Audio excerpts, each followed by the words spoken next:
மாபெரும் அமைதி பேரணி கலைஞர் ஐயாவிற்காக. ஸ்டாலின் ஐயா தலைமையில் டாக்டர் முத்தமிழ் அறிஞர் கருணாநிதி ஐயா அவர்களின் நினைவாக மாபெரும் அமைதி பேரணி நடந்து கொண்டிருந்த தருணம்.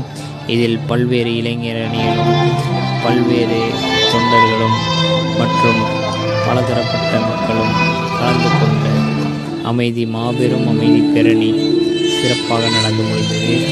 அவர் சாதித்த சாதனைகளும் அவர்களது எண்ணங்களும் மேலும் மேலும் வானளவு உயர்ந்து அவர்களின் வழிகாட்டுதலின்படி அனைத்து மக்களும் வாழ வேண்டும் என்பதே டாக்டர் கருணாநிதியின் எண்ணம். அதற்காக திமுக கழகத்தின் சார்பாக இன்று ஆகஸ்ட் 7ஆம் தேதி மாபெரும் அமைதி பேரணி.